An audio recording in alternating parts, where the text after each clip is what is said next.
Cada semana, Suyapa TV trae las noticias para la comunidad sorda, como parte de la responsabilidad social. A continuación le presentamos un resumen de lo nacional e internacional más importante de la semana, bajo la interpretación de Ana Valladares. Acompáñenos a ver el resumen para sordos. Basado en el análisis jurídico que ordenó al momento de recibir la renuncia del designado presidencial, el titular del Poder Legislativo, Luis Redondo, decidió no presentar al Pleno la renuncia de Salvador Narrala. Esto provocó diversas reacciones en los parlamentarios. No se ha sometido a votación, ya está aquí en el Pleno. Hoy lo que escuchamos es a un endiosado que se cree el dueño de este Congreso, que se le olvida que la máxima autoridad del Congreso Nacional es el Pleno. Una ilegalidad más del diputado Redondo en el que ha establecido esos informes churuncullos, le podemos hablar para que entienda, informes pirujos, informes que no son vinculantes porque el Congreso, el único que puede decidir eso es el Pleno. Cuando nombraron un fiscal con 9 votos de una comisión permanente ilegal, por el amor de Jesucristo, seamos coherentes. ¿Qué tiene de malo someter la renuncia de Salvador Narrala a votación? ¿Cuál es el miedo que le tienen? Sinceramente no lo comprendo. Acaban de cometer un gravísimo error. El informe presentado por Luis Redondo utiliza artículos de la Constitución y hace alusión a una interpretación. Cita el artículo 374 en lo referente a quienes no pueden ser presidentes de la República por los periodos subsiguientes.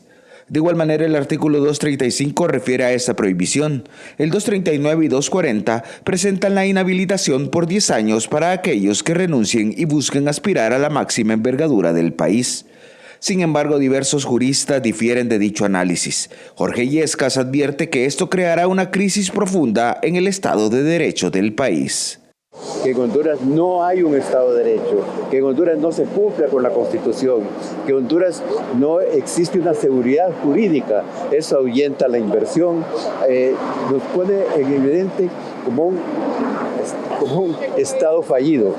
El abogado Joaquín Mejía revela que ya existe jurisprudencia sobre esto, al recordar que a Elvin Santos sí se le aceptó la renuncia.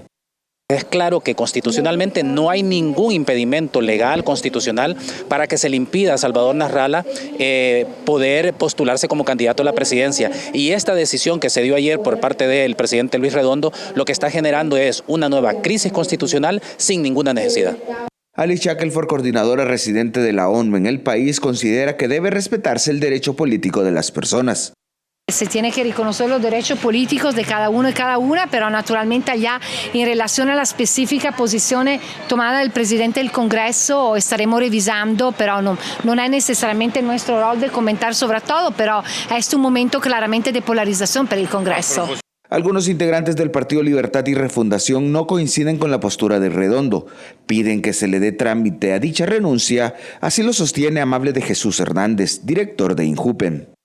El presidente del Congreso debería darle curso a eso, dejarlo ya que se vaya, porque es posible que ya la otra semana diga que ya no está renunciando, porque así como él es de variable, pues. Tras esta destitución, el designado presidencial Salvador Narrala no descarta agotar las instancias para que se valide su inscripción como aspirante a la presidencia de la República. Voy a continuar hasta el final, que no les quepa la menor duda, que si Dios me da vida, yo voy a estar participando en las elecciones del 30 de noviembre de 2025. Voy hasta el final porque todo lo que están haciendo es ilegal y todo el pueblo hondureño, en su mayoría, votará por Salvador Narrala. Y es que según el análisis de expertos, Salvador Narrala nunca ha optado la titularidad en la presidencia de la República, por lo que mencionan que es ilegal, que es inconstitucional, que no se le permita participar, optar por la presidencia de la República. Desde Suyapa Medios y Notifide le invitamos a que juntos fomentemos una cultura de paz. Con imágenes de Cristian Herrera, les informó Eddie Romero. En el mes de diciembre del año 2022 se aprobó el estado de excepción en Honduras, medida que fue creada para disminuir las estadísticas de violencia.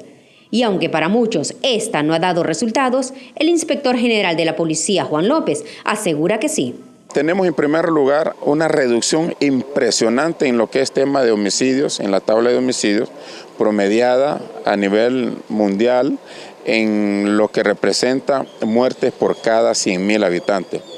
Capturas y detenciones fundamentales, extradiciones, también diferentes actividades de allanamientos, patrullajes, a efecto de generar esas condiciones que tienen que ver con la tranquilidad de la sociedad. El criminólogo Gonzalo Sánchez recalcó las causas de la delincuencia en Honduras. Además señaló que el Estado y la población en general deben poner atención. Que el problema es social, la pobreza es la que nos está trayendo estos altos índices de criminalidad también. ¿Es un problema estructural? Claro que sí, lógicamente social, es estructural también. Son varios factores los que influyen, incluso el clima, vaya, les decía yo. La gente se pregunta, ¿pero por qué el clima? Claro, la persona con estos climas que estamos teniendo actualmente, las personas andan de un punto que por cualquier cosita se alteran. Si bien esta medida se ha venido ampliando en el Congreso Nacional, es importante conocer la opinión de los capitalinos. Está mal aplicado y la delincuencia usted la ve el día a día. La inseguridad no se combate con decretos sin acción. Tiene que ir compaginado un decreto, una ley, pero también la acción de parte de las autoridades. Como le digo, la generación está súper descontrolada. Entonces se necesita solamente la mano de Dios de que puede poner un fin de ahí, ¿no? Es difícil. Cabe recordar que el estado de excepción suspende los derechos de libertad personal, libertad de asociación, reunión y circulación, entre otros derechos fundamentales, además de otorgar facultades a la policía para realizar detenciones y allanamientos sin orden judicial.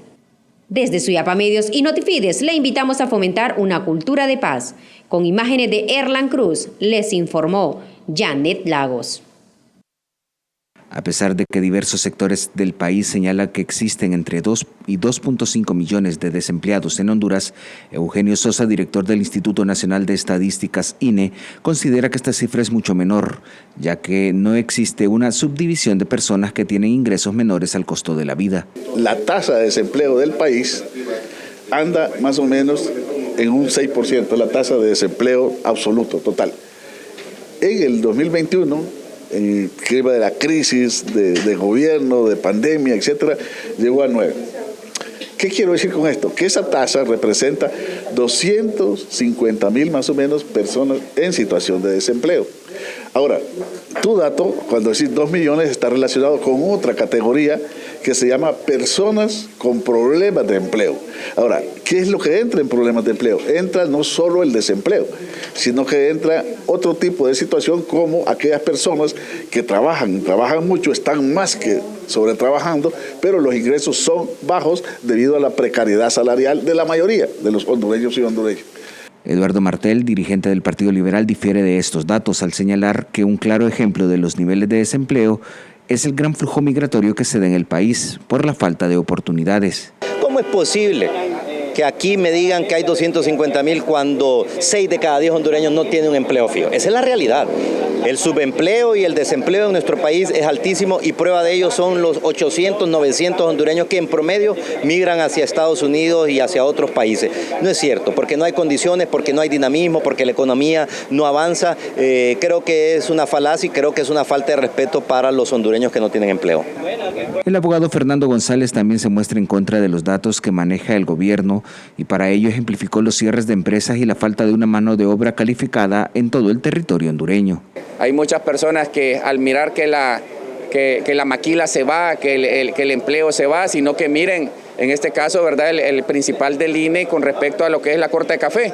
Tenemos que importar, óigame bien, cortadores o corteros de café, tanto de Guatemala y El Salvador, porque la mano de obra ya se fue. Aquí ya se perdió talabarteros, aquí ya se perdió zapateros, aquí ya se perdieron sastres, aquí ya se perdieron personas que desatoran cañerías, aquí se perdieron en realidad cualquier cantidad de oficios que antes en los 80 pues pululaban en lo que eran las calles. Ahora no, todo este personal, todo este material humano se fue para los Estados Unidos para trabajar allá. ¿Por qué? Porque se fueron huyendo de la situación política y de la seguridad que vive el país. En este tipo de estadísticas es importante señalar que en el país existe 1 millón de ninis, es decir, personas que no trabajan ni estudian, según datos que el mismo INE ha brindado. Desde Suyapa Medios y Notifides le invitamos a que juntos fomentemos una cultura de paz. Con imágenes de Efraín Guerrero, les informó Eddie Romero. La niñez hondureña se ha convertido en un foco para la trata y explotación de personas. Según la red Coiprodén, desde 2019 hasta la fecha, se registran más de 8.200 casos de menores de 19 años víctimas de este delito. Según Esdras Medina, representante de esta red de instituciones, el 88.34% de las víctimas son niñas. Este tema que es casi invisibilizado en nuestra sociedad y que esto en vista a que en cuestión de cultura de denuncia en Honduras, póngale que del 100% de los casos que se dan en trata, por ejemplo, solo el 1% son los que se denuncian. Y esto pues implica que aumenten los niveles, por ejemplo, de los casos. En este sentido, Sua Martínez, secretaria ejecutiva de la Comisión Interinstitucional contra la Explotación Sexual, Comercial y Trata de Personas, informó que se rescataron 6 nuevas víctimas, de los cuales 5 son de material de abuso infantil y explotación sexual comercial. Este tipo de delitos pues es el tercer delito más lucrativo a nivel global, no solo ocurre en Honduras, hoy ha tomado incidencia, imagínate, en la zona insular era un secreto a voces que comercializaban, explotaban en viajes y turismo a menores de edad, vendían al mejor postor. Por su parte, Bertilio Amaya, coordinador del Observatorio de Derechos de la Niñez de Casa Alianza, manifestó que pese a las cifras actuales, este flagelo va en aumento y lo que se conoce es minimizado por los entes rectores de seguridad en el país. Hay niñas en calle y situación de calle que están siendo víctimas de explotación sexual, incluso por parte de sus propios familiares, y pues la niña como tal, al ser víctima, no se siente en capacidad de llegar y hacer público esto, y bueno, mucho menos de su explotador, por parte de su explotador. El telón de fondo de esta situación incluye problemas estructurales como la pobreza, la situación de calle, la deserción escolar y la desintegración familiar, según apuntaron los entrevistados. Desde Suyapa Medios y Notifides le invitamos a fomentar una cultura de paz. Con las imágenes de Efraín Guerrero, les informó Melvin Rápalo. Los cuerpos preventivos del país alertan sobre una temporada ciclónica muy activa para este año. Francisco Argeñal, director del Centro de Estudios Atmosféricos, Oceanográficos y Sísmicos de Copeco, subrayó la importancia de una preparación interinstitucional ante los posibles daños que las lluvias ocasionen. A principio de temporada lluviosa, por ejemplo, siempre tenemos lluvias que son producidas por nubes que producen bastante actividad eléctrica, a veces caída de granizo, lluvias intensas de corta duración que producen inundaciones urbanas, como las que tuvimos en algunos sectores de la capital ayer. Y de eso se caracteriza. Incluso podríamos tener vientos que pueden levantar techos de viviendas y que se van a dar, sobre todo con estas altas temperaturas que se han estado registrando.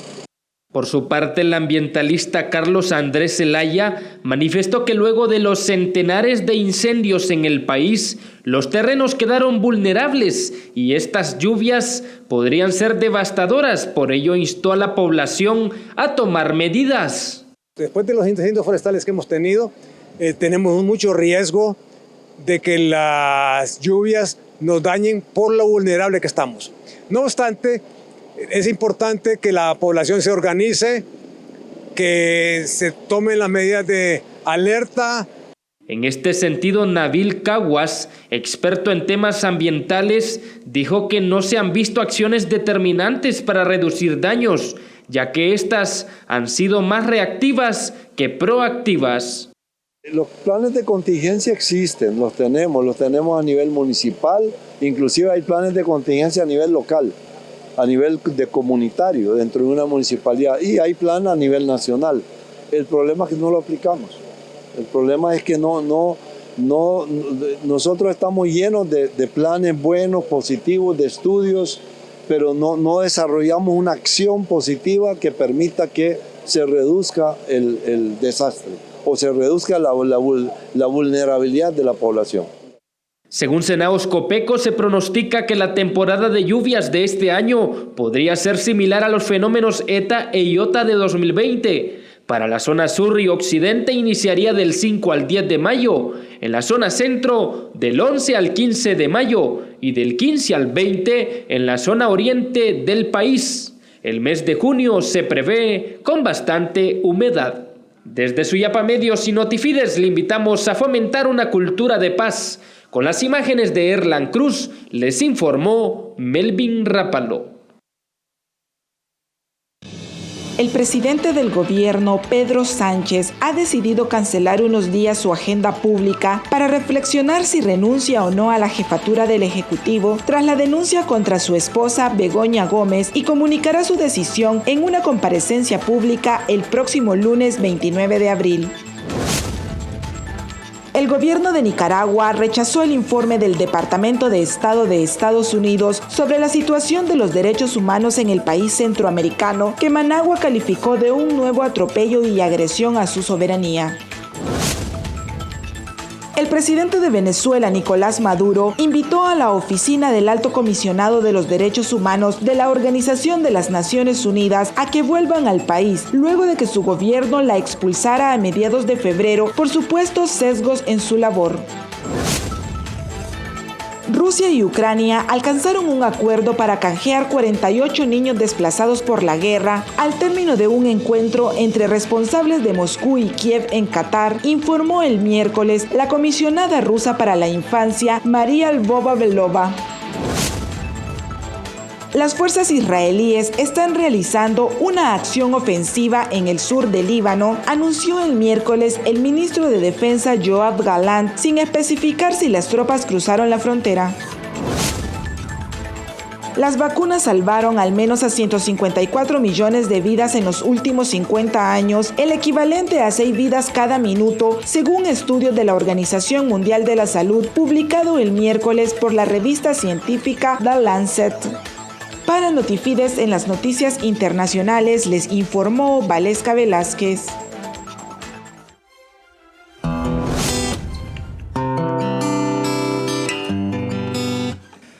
La vida es como un lienzo, que tiene un proceso hasta que se le considera una obra maestra. En la historia que nos inspira esta semana, presentamos la vida de Arvin Zelaya, un joven pintor, oriundo de una aldea de Sabana Grande que busca llenar su vida de colores. Hay que irla pintando, hay que irla forjando. Si usted escoge su propia paleta de colores, si usted quiere que la vida sea colorida, usted mismo la va a hacer. Si usted quiere que su vida sea gris, pues usted la va a ir haciendo los matices con esos colores.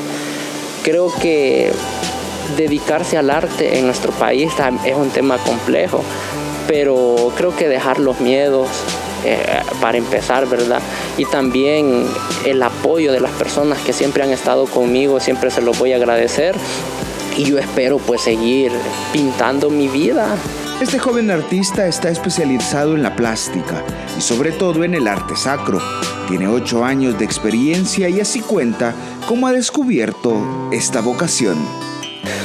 Pues yo, al ser de una aldea de Sabana Grande, no teníamos como el conocimiento básico de lo que era el arte, pues. Entonces en mi escuela pues no era como que había como que un área artística. Entonces yo pasaba dibujando y todo, pero fue hasta después, años después, que mis papás, con el apoyo de ellos, pues como que investigaron que si había algo relacionado con el arte, y sí se dieron cuenta de que había un estudio y que había una escuela de bellas artes y que sí es como una carrera, ¿verdad? Entonces, como le digo, fue así que yo comencé más que todo investigando, pero al principio pues yo lo hacía inconsciente, sin saber de que había algo más formal, pues. Al descubrir este talento, no ha dudado en ponerse al servicio del Señor y de la Virgen de Suyapa, ya que ella juega un papel fundamental en su vida. Para mí es algo bien especial. Sí me ha tocado hacer, cuando hubo el jubileo, hice varios murales en honor a ella. Creo que yo tengo que agradecerle bastante, porque la Virgen ha sido muy milagrosa conmigo.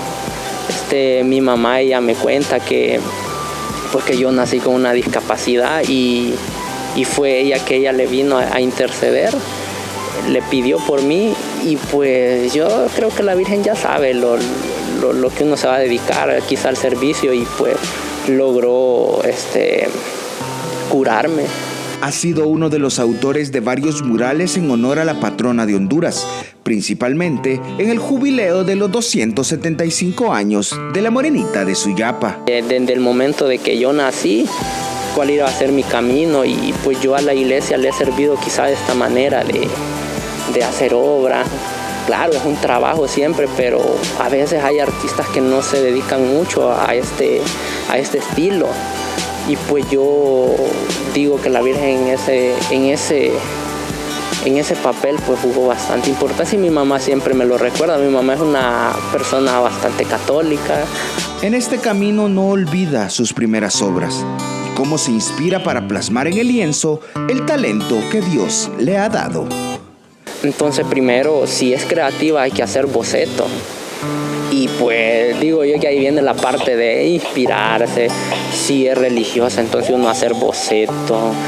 Incluso también pedirle sabiduría a Dios para que le dé en ese momento como que le ponga esa imagen para uno poder realizarla, porque sabemos que la responsabilidad que tenemos dentro de las imágenes de hacerlas bien. Entonces ese proceso comienza de entre boceto, después uno presenta a la persona los bocetos a ver qué le parece, siempre con las leyes de composición y todo, y pues se llega a un consenso de que sí, esta obra es la que va a quedar, siempre con un significado y conceptualizándola. Entonces después de eso pues ya todo fluye mejor, ¿verdad? Bien decía San Juan Pablo II al recordarle a los artistas que su talento, el arte que realizan, contribuye a la consolidación de una auténtica belleza que casi como un destello del Espíritu Santo transfigura la materia, abriendo las almas al sentido de lo eterno. Desde Suyapa Medios y Notifides le invitamos a que juntos fomentemos una cultura de paz.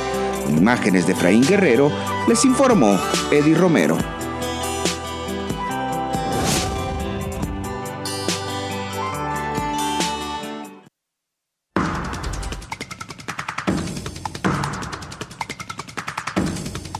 El Papa respondió positivamente a las peticiones del pueblo e inició la celebración del Año Santo que atrajo a Roma a numerosos peregrinos, entre ellos los más ilustres Dante Alighieri.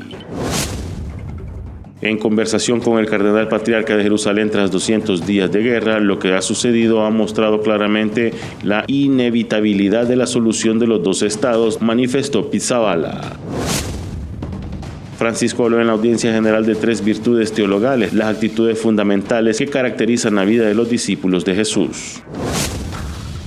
Al final de la audiencia general, el Papa volvió a pedir la paz para Oriente Medio, Ucrania y Myanmar, y recordó que la guerra es una derrota en la que los que más ganan son los fabricantes de armas. En un videomensaje, Francisco se dirige a la comunidad diocesana de Molise, que acoge a la peregrinación la imagen de la Virgen de Fátima y los exhorta a abrir sus casas y sus corazones a su presencia. En un nuevo aniversario del genocidio armenio, la Catedral de San Gregorio de Nareque en la ciudad de Buenos Aires fue colmada de fieles que se unieron a la celebración de la Eucaristía. Este año la fiesta de San Jorge, quien la Iglesia Católica celebra este 23 de abril, ha sido más alegre en la ciudad de Alepo, especialmente en la comunidad greco-católica melquita.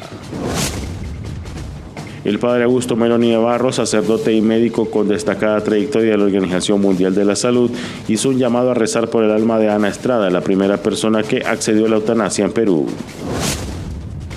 Un día como hoy, hace 5 años, el 23 de abril del 2019, Monseñor Silvio Báez, obispo auxiliar de Managua, uno de los más críticos del régimen de Nicaragua, dejó su patria ante la persecución de la dictadura de Daniel Ortega.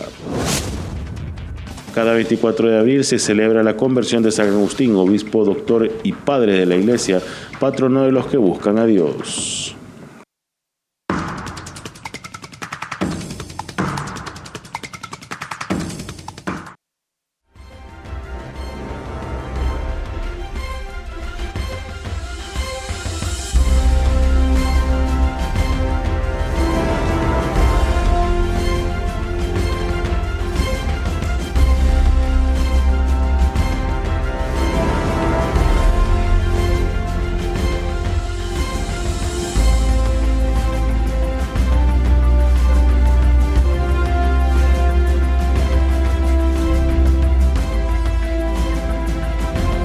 Gracias por habernos acompañado en este resumen de las noticias nacionales e internacionales más importantes de la semana, bajo la interpretación de Ana Valladares para la comunidad sorda. Los esperamos la siguiente semana.